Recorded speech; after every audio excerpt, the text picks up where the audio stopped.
I stood in the driveway, wiping my hands on an old rag as I admired the Harley I'd been tinkering with.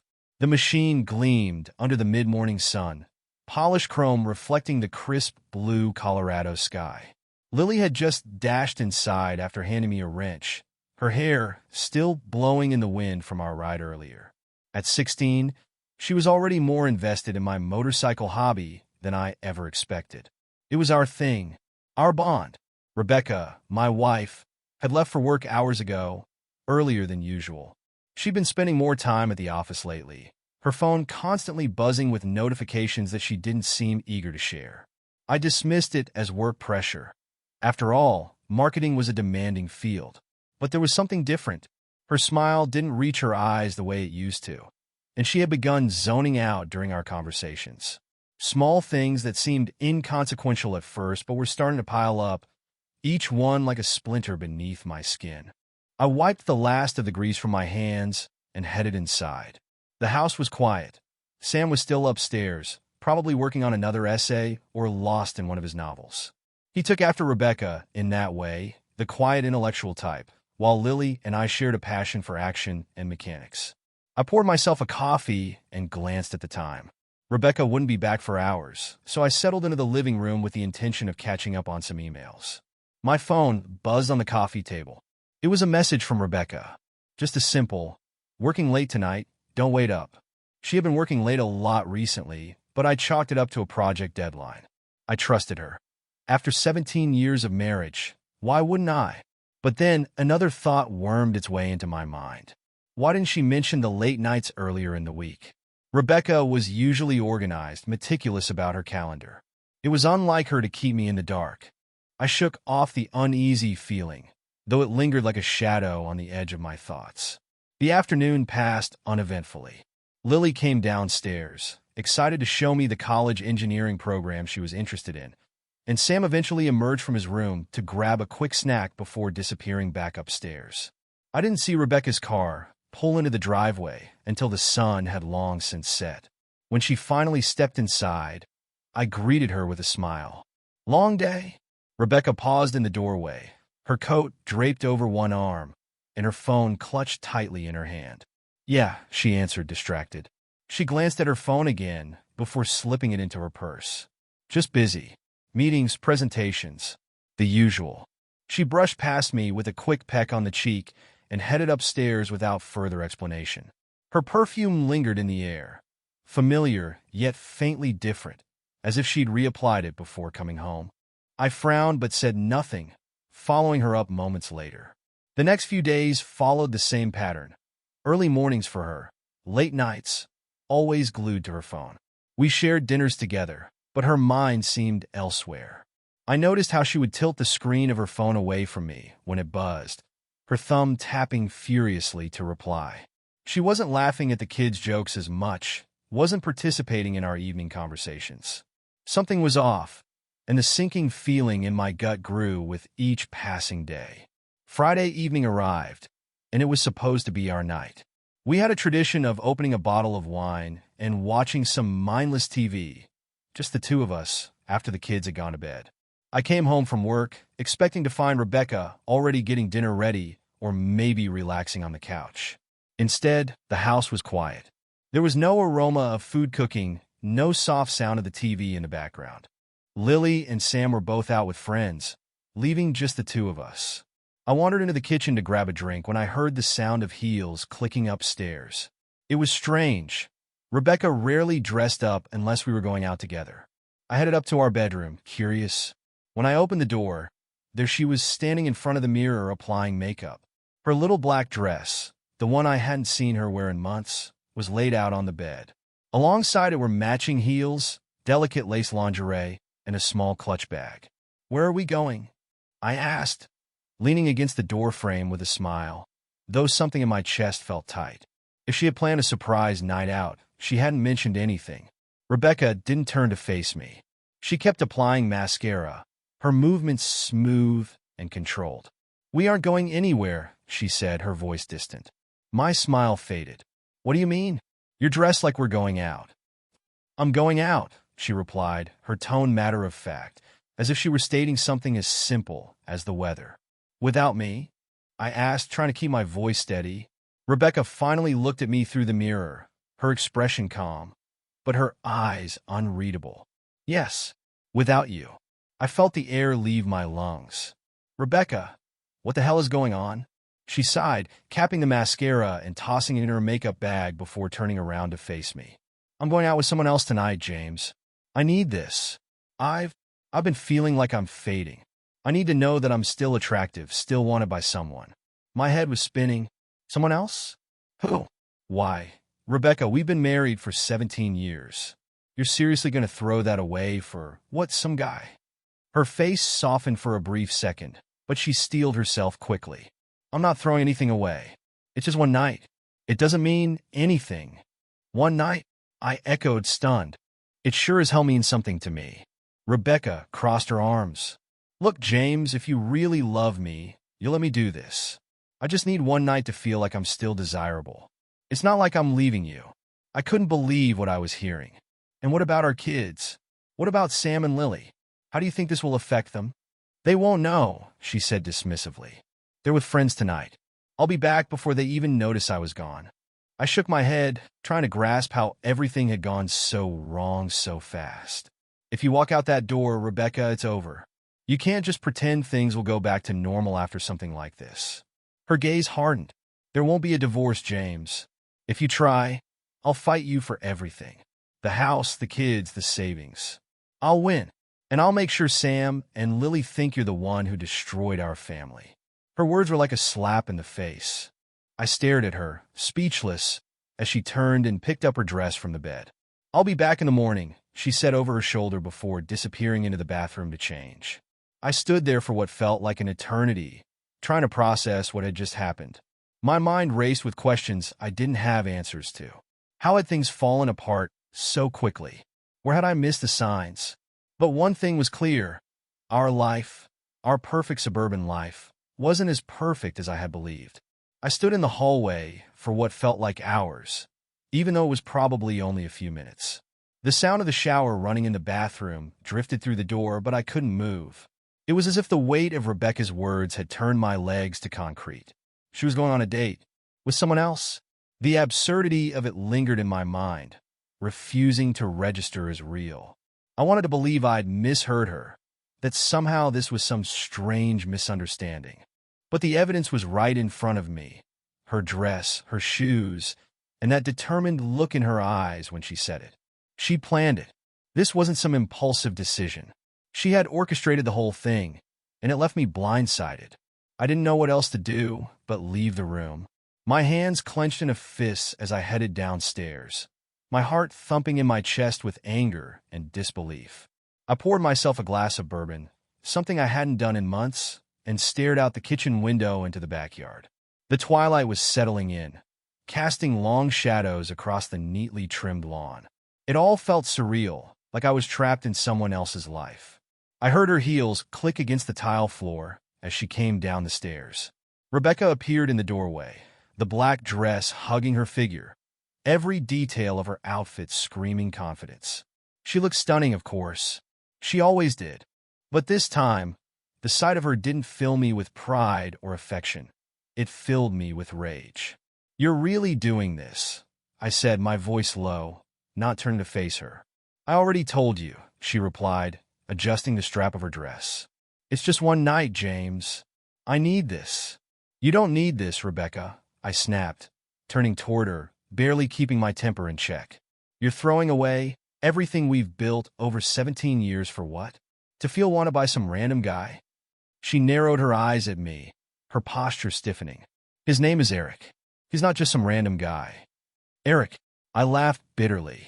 So, he has a name now. How long has this been going on? Rebecca sighed and walked into the living room, grabbing her clutch from the table. It's not like that. It's not an affair. It's one night. That's all. He's younger, James, and he's been showing me attention that I haven't felt in a long time. That's all this is to you? Attention? I moved toward her, my fists clenched. We have 2 kids upstairs, Rebecca. They're going to find out about this sooner or later, and what then? You think they'll just accept it like you seem to expect me to? They don't have to know, she said coolly, not meeting my gaze. It's not going to affect them. Not affect them? I could feel my blood boiling. If you think you can sleep with another man and walk back into this house tomorrow like nothing happened, you're insane. Rebecca's eyes finally snapped up to meet mine, her face hardening with resolve. I told you, if you try to stop me, if you try to make this more than what it is, I'll fight you. I'll take the kids. I'll take the house. And I'll make sure they know it was you who destroyed our family. Don't think for a second that you'll win. Her threat hit like a hammer to the chest, but I swallowed the bile rising in my throat. You're not the woman I married, I said, shaking my head, my voice quieter now, more controlled. You've already destroyed this family. She looked at me with something close to pity, but I saw the cold calculation behind it. James, I'm not destroying anything. I just need to prove to myself that I'm still desirable, that I'm still me. You'll get over this. I'll come home, and things will go back to the way they were. We won't even have to talk about it. I let out a harsh breath. And what about next time? What happens when you start feeling old again? Do you expect me to just sit back and let this happen every time you have an insecurity? There won't be a next time, she insisted. This is it. I promise. One night, and then I'll come back. Everything will be fine. No, Rebecca, I said, my voice steely now. It won't. She stood there, silent for a moment, her eyes searching my face, looking for any sign of compromise, any shred of weakness she could exploit. When she found none, she shrugged. I'm leaving, she said, her voice flat. She turned toward the front door, the echo of her heels bouncing off the walls. My chest tightened, and I took one last shot. If you walk out that door, we're done. She stopped, her hand on the doorknob, and glanced over her shoulder at me. For a split second, I thought I saw hesitation, some flicker of the Rebecca I used to know. But just as quickly, it vanished. She opened the door, stepped out, and closed it behind her. The finality of the click echoed through the house, louder than anything I'd ever heard. I stood there, staring at the door, my fists still clenched at my sides. The silence was deafening. My whole world, everything I'd thought was stable and secure, had just shattered. I wasn't sure what hurt more, the betrayal or the fact that she had been so calm, so casual about it all. As if I was just a piece of furniture she was stepping around on her way out. I walked back into the kitchen and poured another glass of bourbon. My hand was shaking as I brought it to my lips, but I didn't care. I downed it in one gulp, the burn of the liquor doing little to ease the pain in my chest. I stood there for a while, staring at the empty glass, trying to process everything. Eric, some younger guy from her office.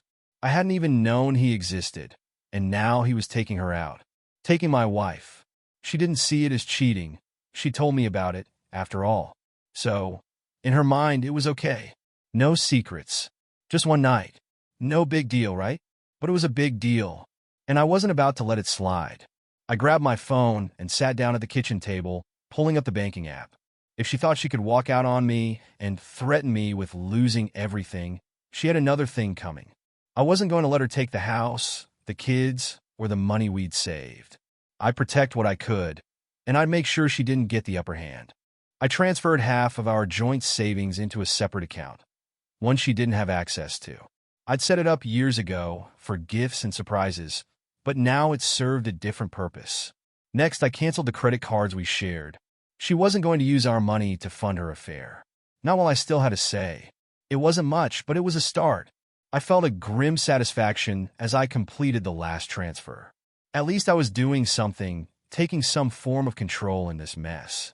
Tomorrow, I'd start looking into lawyers. If she wanted to fight, I'd be ready. The house was dark and silent by the time I finished. The bourbon was gone, and I could hear nothing but the faint ticking of the wall clock. I headed upstairs to the guest room, shutting the door behind me. It felt foreign, like I was in someone else's home, someone else's life. I climbed into bed, the silence pressing in on me from all sides. I lay there for hours, staring at the ceiling, waiting for the sound of Rebecca returning. But it didn't come, and as the hours dragged on, one truth became crystal clear. She had already left, long before tonight. I woke up to the sound of birds chirping outside the window, an eerie contrast to the storm of emotions that had kept me tossing and turning all night. The guest room felt cold, unfamiliar, like a temporary shelter in the middle of a battlefield.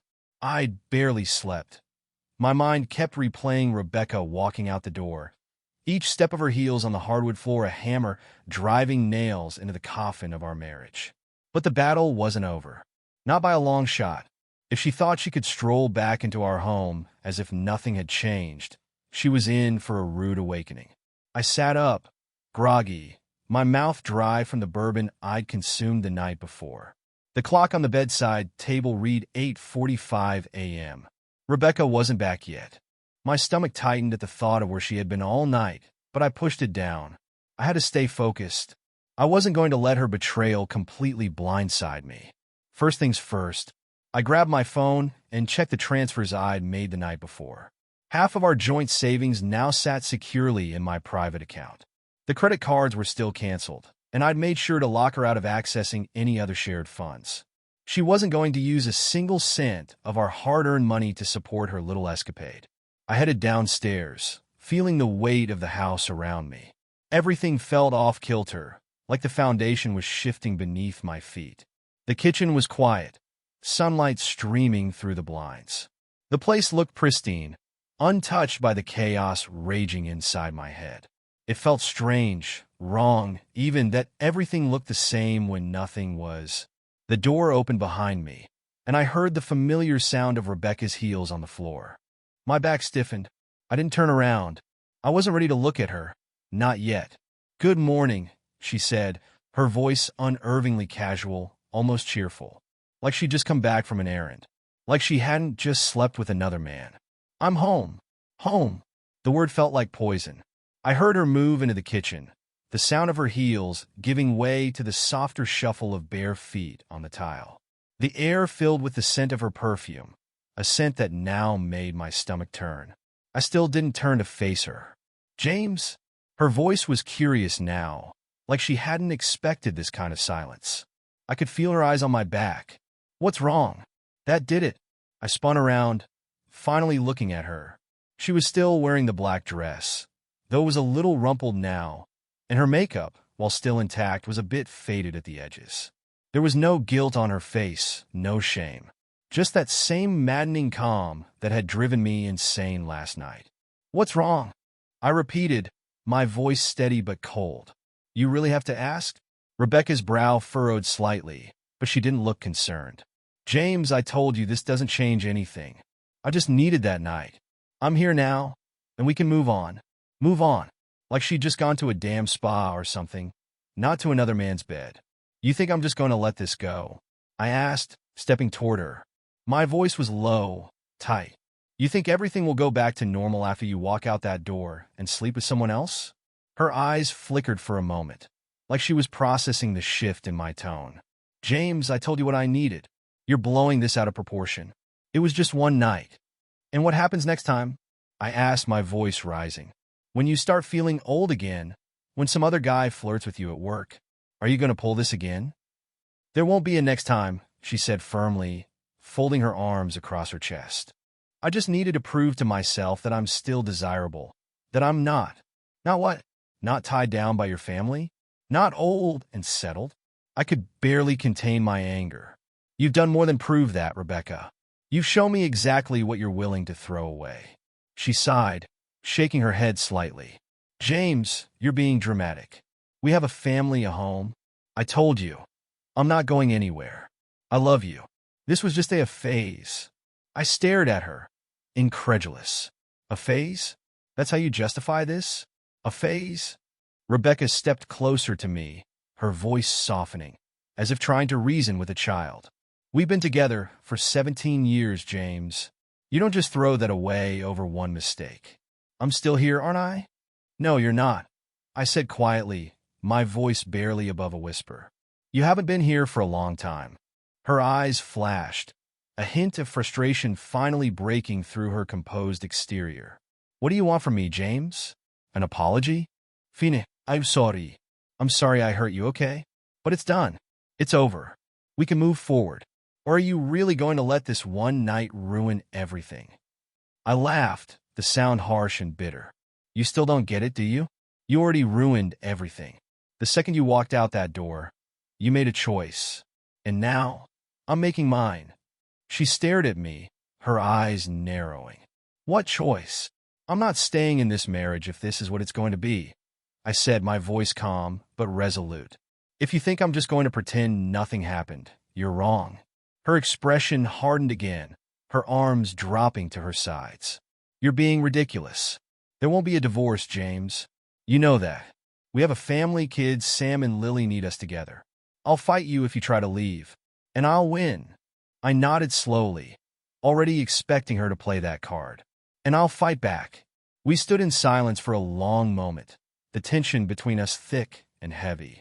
Rebecca's jaw was set, her eyes flashing with the certainty that she had the upper hand. But I wasn't going to be intimidated, not anymore. Without another word, she turned and walked past me, heading for the stairs. I'm going to shower, she said over her shoulder. We'll talk later. I didn't reply. I listened as her footsteps disappeared up the stairs, the sound of the bathroom door closing behind her. For a moment, I stood there in the kitchen, the weight of the situation settling in my gut like a stone. But I wasn't going to let it crush me. I had to protect myself, protect the kids. I grabbed my laptop from the counter and settled at the kitchen table. It was time to take this seriously. A few clicks brought up the lawyer I had bookmarked. I needed legal advice, and I needed it fast. Rebecca thought she held all the cards, but I wasn't going to sit idly by while she planned her next move. I scheduled an appointment for Monday afternoon, knowing that it would be the first step in what would likely be a long and ugly battle. I could already imagine how this would unfold. Rebecca would play the victim, twist the narrative, and use Sam and Lily as leverage. I had to be ready for that. The sound of footsteps coming down the stairs snapped me out of my thoughts. Rebecca reappeared, now in casual clothes, her hair still damp from the shower. She looked at me, her expression unreadable. I'm going to pick up some groceries, she said, her voice neutral, like this was just another ordinary day. Do you need anything? I shook my head, not trusting myself to say anything more. She lingered for a moment, her eyes scanning my face, as if trying to gauge how much damage had been done. Then, with a nod, she grabbed her purse and headed for the door.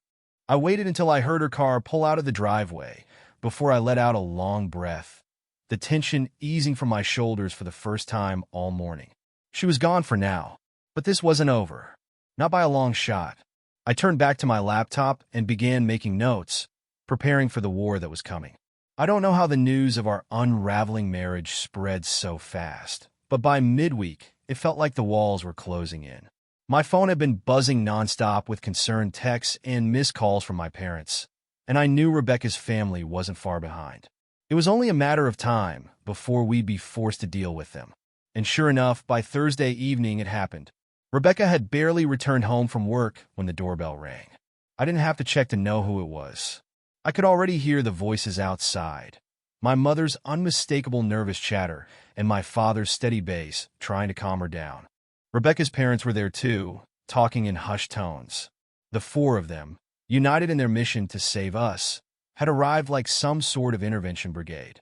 I opened the door, and there they stood, my parents and Rebecca's, staring at me with varying degrees of concern and determination.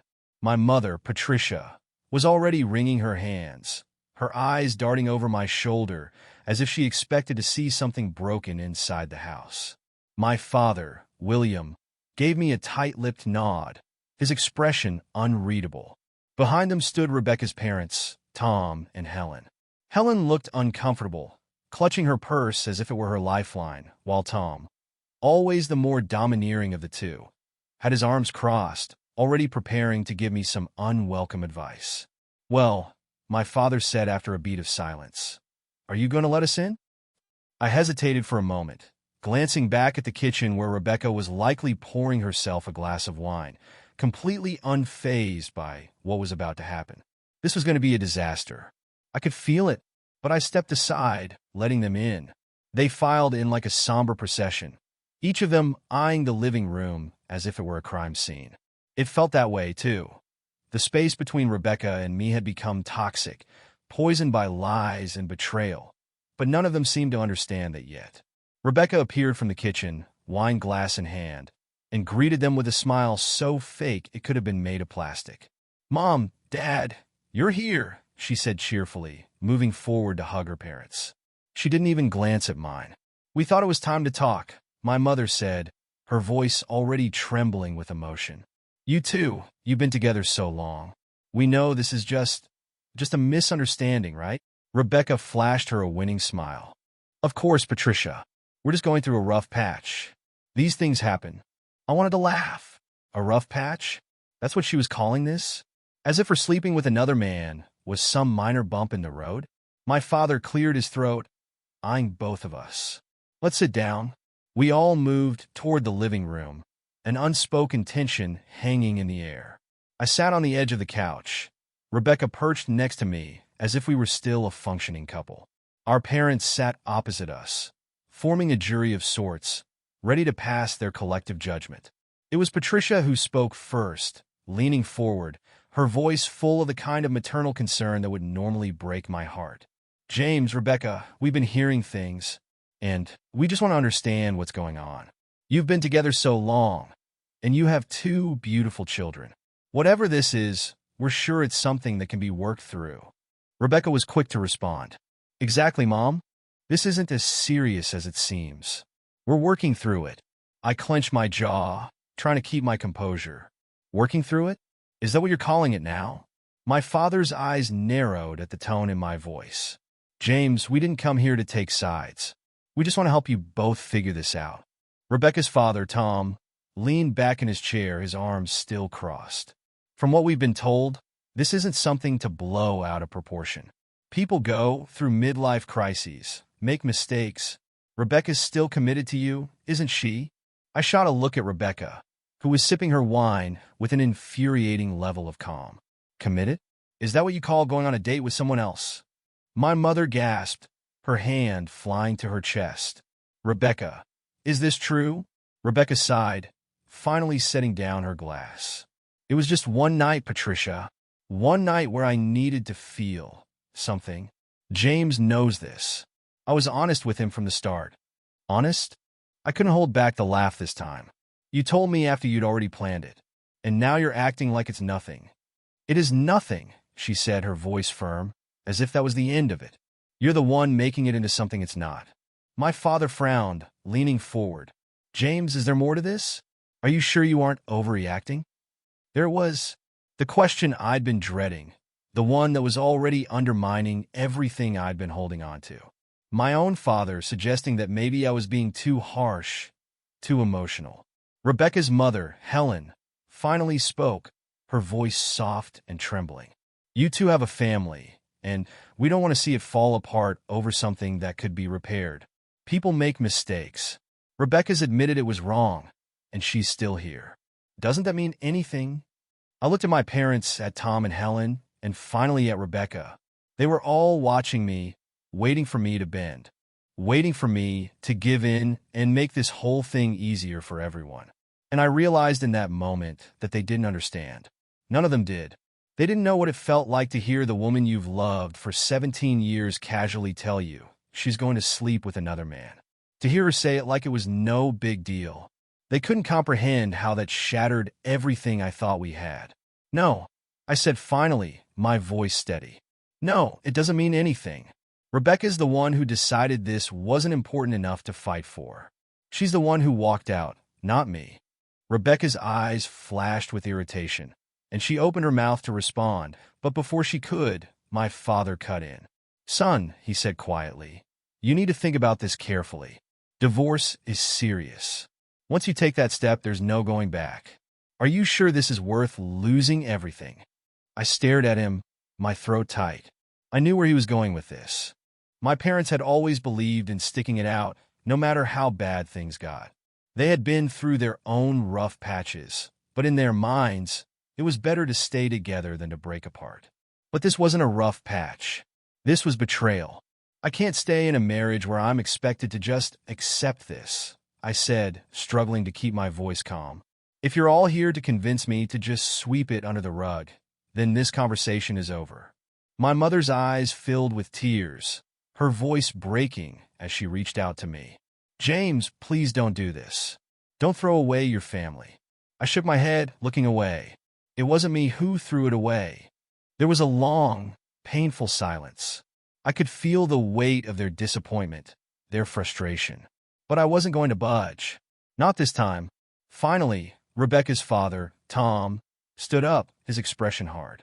Well, if that's the way you feel, James, then maybe you need to take some time to think about what you're really doing here. Rebecca's willing to move past this. Are you really going to walk away from all of it? I stood too, the tension in my chest making it hard to breathe. I'm not the one who walked away. I repeated, my voice low. She did that when she stepped out of this house to be with someone else. Rebecca sighed, standing up and smoothing her dress, as if this was all just an inconvenience. Let's all calm down, she said, her voice too sweet, too controlled. This isn't something we need to decide tonight. We have time to figure this out. But I knew, in that moment, that there was nothing left to figure out. The day finally came, and it felt surreal. The courtroom wasn't anything like the grand, imposing halls I'd seen in movies. Instead, it was sterile, almost boring. A few rows of wooden benches, a raised platform for the judge, and a jury box that wouldn't be filled today. But what it lacked in grandeur, it made up for in tension. Every second spent there felt like a vice tightening around my chest. Rebecca sat at her lawyer's table, dressed impeccably in a navy blue suit, her hair neatly pulled back, as if she were attending a business meeting. Her calm demeanor made me sick. It was as if none of this affected her, as if the destruction of our family was just another negotiation. She never once looked at me. I was sitting at my own table, my lawyer, Jennifer, rifling through a stack of documents. She'd been with me from the moment I decided to fight back. Sharp, relentless, and pragmatic, Jennifer knew the ropes and wasn't the type to sugarcoat things. From the moment we'd met, she made it clear that this would be ugly. Divorce always was. This isn't about fairness, she had told me. It's about winning. Rebecca's going to come at you hard, so we need to be ready for that. I nodded, fully aware of the storm that was coming. And now here we were, sitting on opposite sides of the courtroom, both prepared for battle. Rebecca's lawyer, a slick man named Peter, stood up first, adjusting his tie before addressing the judge.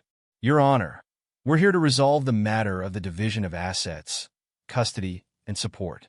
My client, Mrs. Carter, has been the primary caregiver for their 2 children and is requesting full custody, the marital home, and appropriate spousal support. I clenched my fists under the table, trying to keep my face neutral. Full custody. The house. She wanted it all, as if she hadn't already taken enough. Jennifer stood up, her voice cool and confident. Your Honor, we acknowledge the request for custody, but we also have evidence that Mrs. Carter has been using marital assets to fund an extramarital affair, which we believe should be taken into account when determining financial support and division of assets. Peter barely flinched. Colorado is a no-fault divorce state, Your Honor. My client's personal life has no bearing on the division of property. The judge, a middle-aged man with tired eyes, looked between us. Let's not get ahead of ourselves. We'll take it one issue at a time. Mrs. Carter, would you care to explain your request for full custody? Rebecca finally spoke, her voice as smooth and polished as ever. Your Honor, I've been the primary caregiver for our children throughout the marriage. I've made sacrifices in my career to ensure I could be there for them, and I believe it's in their best interest to remain with me full-time. Sacrifices? The word echoed in my mind, burning like acid. Was that what she called those late-night work trips and all the time she spent glued to her phone? Was it a sacrifice to disappear for an entire night to sleep with Eric, leaving me to pick up the pieces? Jennifer rose again, her tone measured but sharp. Your Honor, while Mrs. Carter may claim to be the primary caregiver, we have evidence that suggests otherwise. Mr. Carter has played an active and consistent role in raising their children, often stepping in when Mrs. Carter was unavailable due to her personal commitments. I watched Rebecca's expression harden as Jennifer continued. Furthermore, we have evidence that Mrs. Carter has been misappropriating joint funds to finance her extramarital relationship. We believe this should be factored into the financial settlement. Peter rose, his smirk thin and condescending. Your Honor, this is a classic diversion tactic. My client's personal life is irrelevant to the matter of custody and support. We're here to determine what's in the best interest of the children, and clearly, that means staying with their mother. The judge turned to Jennifer. Do you have documentation to support your claims? Jennifer nodded, handing over a thick file to the bailiff. Your Honor, we've submitted bank records showing transactions for expensive gifts, hotel stays, and trips paid for using marital funds. We also have correspondence between Mrs. Carter and her paramour confirming these expenditures. Rebecca didn't even blink. She just sat there, as if the mention of her affair and the money she'd siphoned off was nothing more than a footnote in her story. The judge glanced over the documents, his expression neutral. I'll review this, but for now we'll move on to custody. Mr. Carter, do you wish to share anything regarding the custody arrangement? I stood, my palms slick with sweat. I hated public speaking, but this wasn't the time to freeze up. I had to fight for my kids. Your Honor, I've been just as involved in raising Sam and Lily as Rebecca has. I've taken them to school, helped them with their homework, and spent countless weekends with them. We've built a strong bond.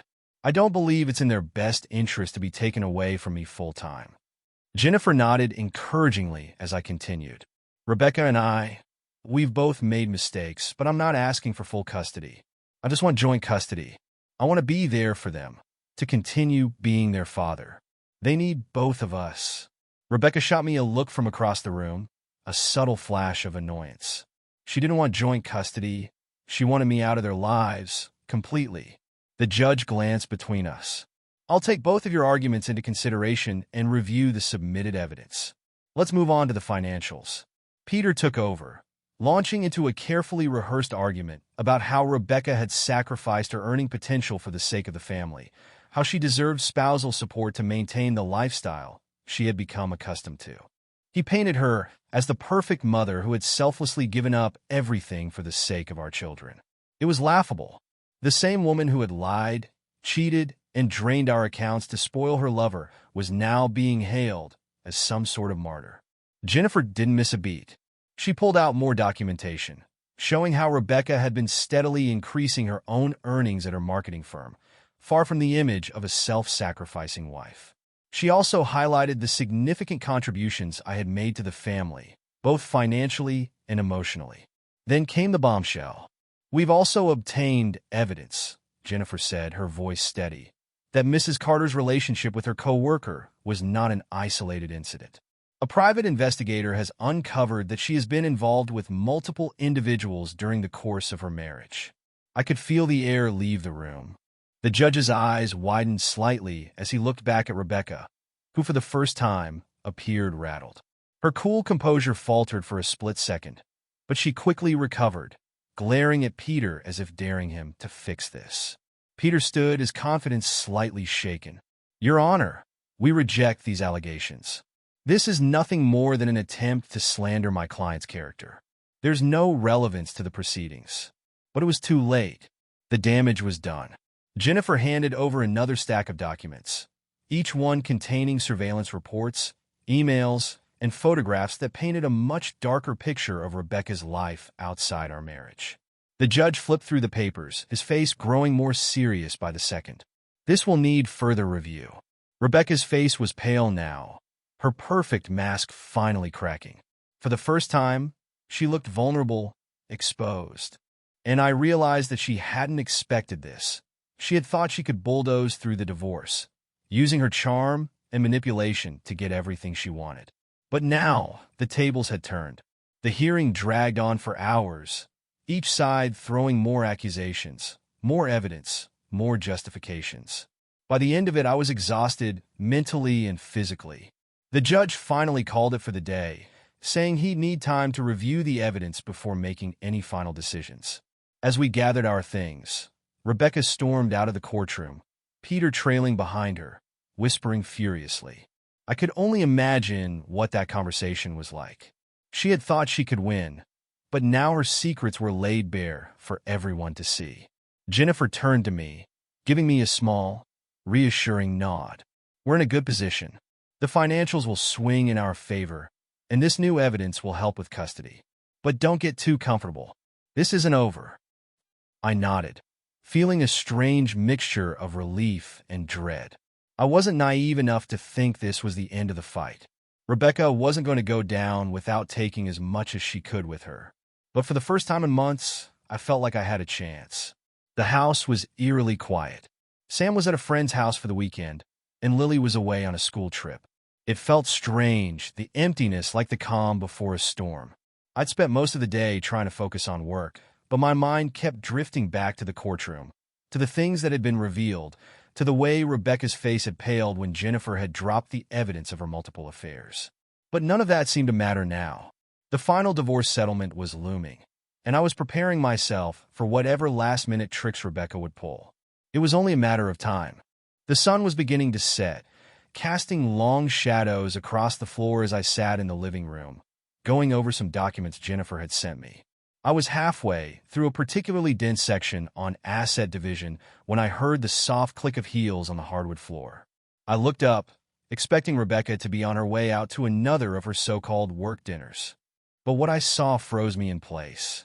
She was standing in the doorway, her figure illuminated by the fading sunlight, wearing the red dress I hadn't seen in years. It hugged her curves in all the right places, the fabric shimmering slightly as she shifted her weight. Her hair was loose, falling in soft waves around her shoulders, and her lips were painted a deep, seductive red. She looked exactly as she had when we were first married. Beautiful, confident, irresistible. But now, all I could see was the manipulation behind the facade. "James," she said softly, her voice a silky whisper, "can we talk?" I set the papers down, already sensing where this was going. I've been bracing for a fight, but this was something different. This was a tactic I hadn't expected. "What do you want, Rebecca?" I asked, my voice calm, almost detached. She moved into the room, her heels clicking softly against the floor as she approached me.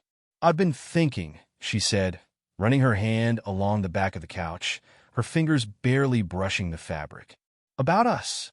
About everything." I raised an eyebrow. "You've been thinking?" I echoed, watching her carefully. She nodded, her eyes locking onto mine. "I've made mistakes, James. I know that. But we've been together for so long. 17 years. That means something, doesn't it?" I didn't answer, waiting for her to get to the point. This wasn't about sentimentality. It never was with her. She took another step closer, standing just in front of me now, her body radiating warmth and familiarity. "I don't want to throw all of that away," she whispered. "We've been through so much together. I still love you, James. We can fix this. We don't have to go through with the divorce." My eyes narrowed, my suspicions confirmed. "And what exactly are you suggesting?" Her lips curled into a small smile, and she leaned down, placing her hand on my shoulder. "I'm saying we can reconnect. Start fresh. We don't have to let this situation define us." I stood up, forcing her hand to drop from my shoulder as I stepped back. "Reconnect?" I repeated, my tone cold. "You mean you want to sweep everything under the rug?" Her eyes darkened slightly, but she quickly masked it with a smile. "I know you're angry, James. I know I hurt you, but we can get past this. We can be us again." I shook my head, incredulous at her audacity. "You really think this can be fixed with a quick roll in the sheets? That's your solution?" She stepped closer again, undeterred. "We've always had a connection, James. A physical connection. You can't deny that." I felt a wave of disgust wash over me, but I kept my face neutral. "Is that what you think this is about? Physical connection?" Her smile faltered slightly, but she pressed on. "I'm willing to drop the divorce," she said, her voice softer now, more coaxing. "I'll forget about the settlement. We can keep the house. The kids won't have to go through this mess. All we need to do is reconnect. We can find each other again." There it was, the bargain. She was offering me everything, on her terms. All I had to do was pretend none of it had happened. Pretend that she hadn't shattered our family, that she hadn't lied, cheated, and manipulated her way through the past few years. I took a deep breath, staring at her. "You're offering to drop the divorce if I sleep with you." She flinched at my bluntness, but quickly recovered. "I'm offering us a chance to fix what we have, to start over. Isn't that worth trying for?" I laughed, the sound harsh and bitter. "Fix what we have? Rebecca, what we had is gone. You destroyed it." Her eyes flickered with something. Anger, maybe? Desperation? I couldn't tell anymore. It doesn't have to be gone, she said, her voice trembling slightly. We can still fix it. We just need to. No, I said, cutting her off. We can't. Her face hardened, the mask slipping slightly. So that's it then?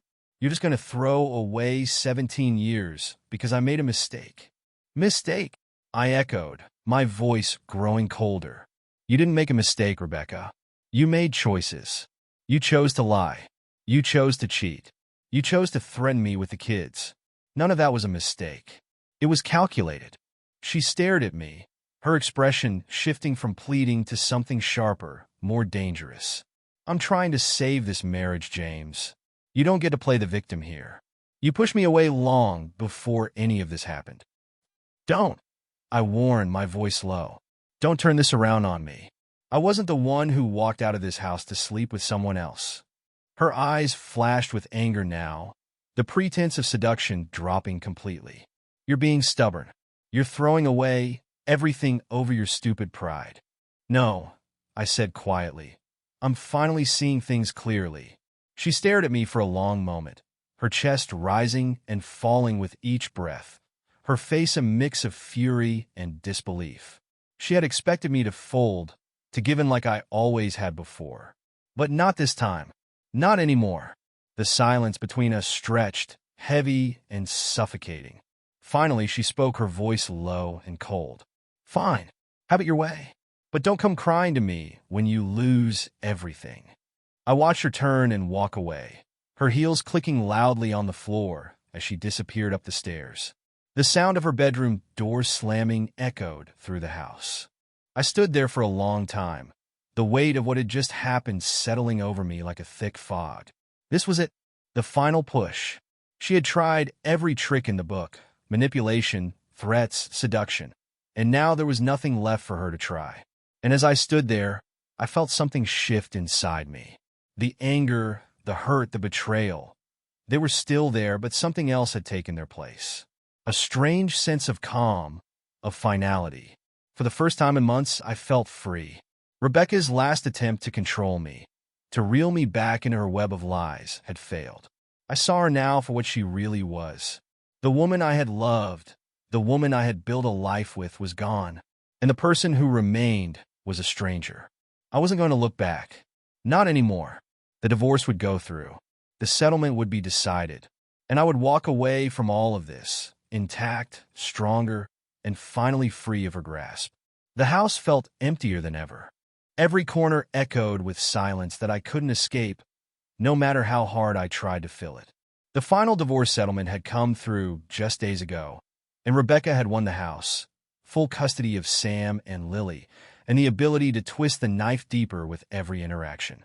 I, on the other hand, had secured financial assets, thanks to Jennifer's diligence in protecting what I could, but nothing felt like a victory. The money wasn't the part that stung. It was my kids. It was the life I had thought we'd built together, now reduced to legal documents and silent visits. The first weekend I was supposed to have with the kids came and went. I had called, texted, left messages, but they hadn't responded. When I finally reached Sam's phone, the conversation was brief, cold. "Dad, we're busy," he'd said, his voice distant, as if he were talking to a stranger. "Busy with what?" I had asked, trying to keep the frustration out of my voice. "Mom planned a trip for us. We're going out of town," Sam had replied, and I could hear Lily in the background, laughing at something. My heart sank. "You didn't tell me about any trip. I was supposed to see you this weekend." He paused, the silence on the line stretching painfully long. "Yeah, well, things change," he'd said flatly before hanging up. That was the first time I realized just how deeply Rebecca had poisoned them against me. She'd been working on them for months, planting seeds of doubt, twisting the narrative until they believed I was the one who had abandoned them, not her. It didn't matter that she was the one who had destroyed our marriage. She had control of the story now, and they believed every word she said. I hadn't seen Sam or Lily since. The thought of it gnawed at me constantly. I kept picturing them sitting around the dinner table with Rebecca, listening to her version of events. I could almost hear her voice, calm, measured, convincing them that I had checked out of the marriage, that I had been the one who failed them. And without me there to defend myself, they had swallowed it whole. By the time Thanksgiving rolled around, I was bracing myself for another blow. The holidays were supposed to be a time for family, for gathering and mending fences. But this year, it felt like I was standing on the other side of a locked gate. It was a cold, gray morning when I called my parents to ask what time they wanted me to come by for Thanksgiving dinner. I hadn't expected warmth, but I hadn't expected the hesitation either. "James," my mother said, her voice tentative, "we're not sure if it's a good idea for you to come this year." I frowned, gripping the phone tighter. "What do you mean? We've always done Thanksgiving together." There was a long pause, and I could hear her shifting uncomfortably on the other end. "It's just with everything going on, the kids will be here with Rebecca. We don't want to make things awkward." I felt the ground shift beneath me. "Rebecca? She's going to be there?" "Yes," my mother said quietly. "She's bringing Sam and Lily, and we thought it would be best if you didn't come. For the kids' sake." I could feel the blood rushing to my face, the familiar burn of betrayal rising in my chest. "For the kids' sake? You're choosing her over me?" "James, it's not about choosing sides," my father chimed in, his voice firm but tired. "We're trying to keep the peace. Sam and Lily are already upset enough. We don't want to make it worse by having you and Rebecca in the same room." I swallowed hard, my throat tight. "So I'm just supposed to spend Thanksgiving alone? While Rebecca, who's the one who destroyed this family, gets to sit at the table with my kids?" "We're doing what's best for them," my father said, his tone leaving no room for argument. "You have to understand that." But I didn't understand. I couldn't. "I see," I said, my voice hollow. "Well, enjoy your holiday then." I hung up before they could say anything else, my hands shaking as I set the phone down. The room felt colder now, emptier than before.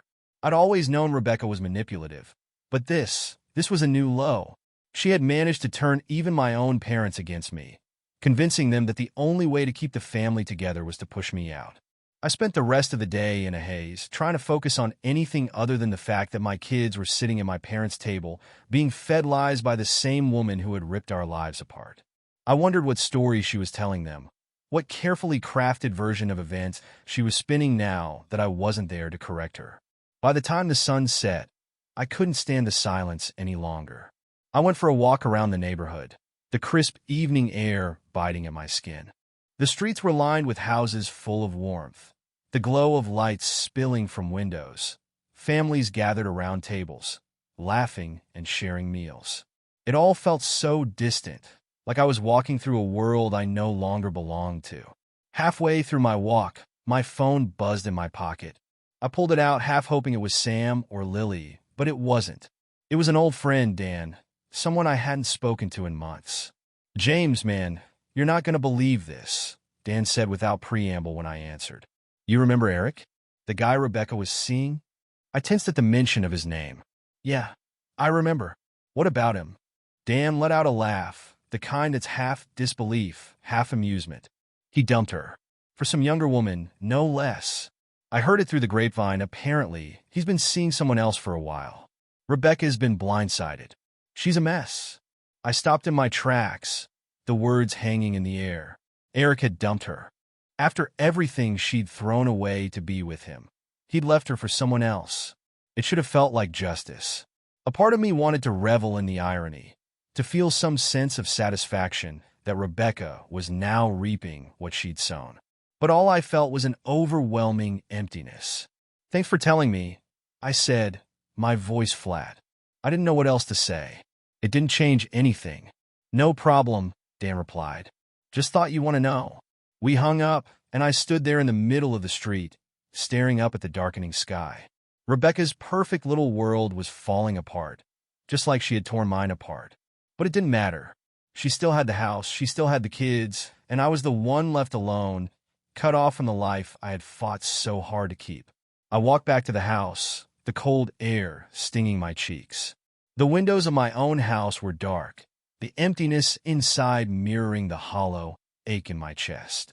I had lost my family, my parents had turned their backs on me, and now, even though Rebecca's relationship with Eric had crumbled, she still had everything she needed to keep me at arm's length. As I stepped inside, closing the door behind me, I realized that the war wasn't over. Not yet. Years passed, but the weight of those final battles still clung to me like a shadow. The bitterness of the divorce, the hollow silences from my children, and the damage Rebecca had wrought lingered longer than I'd expected. But I had survived it. More than that, I'd rebuilt. Slowly, piece by piece, I had put my life back together.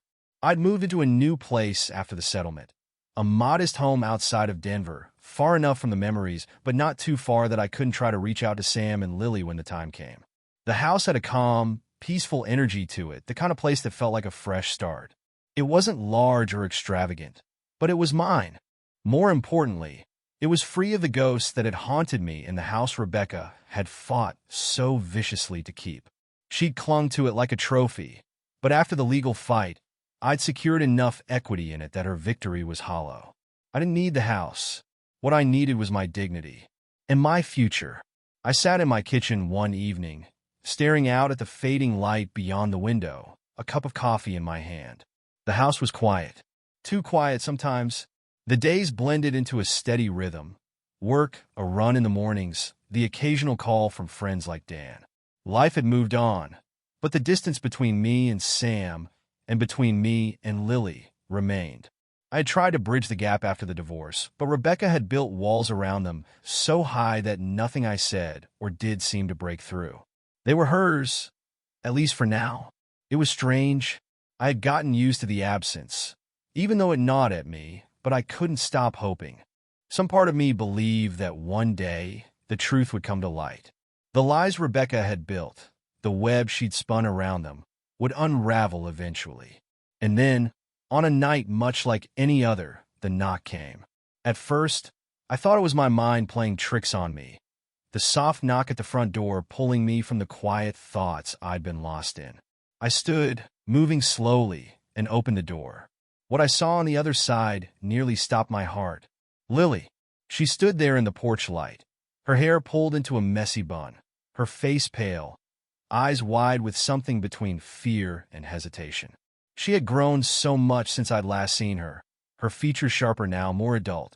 She was 17, nearly a woman. But in her eyes, I could still see the little girl who used to help me with the motorcycle, the one who loved learning the names of every tool.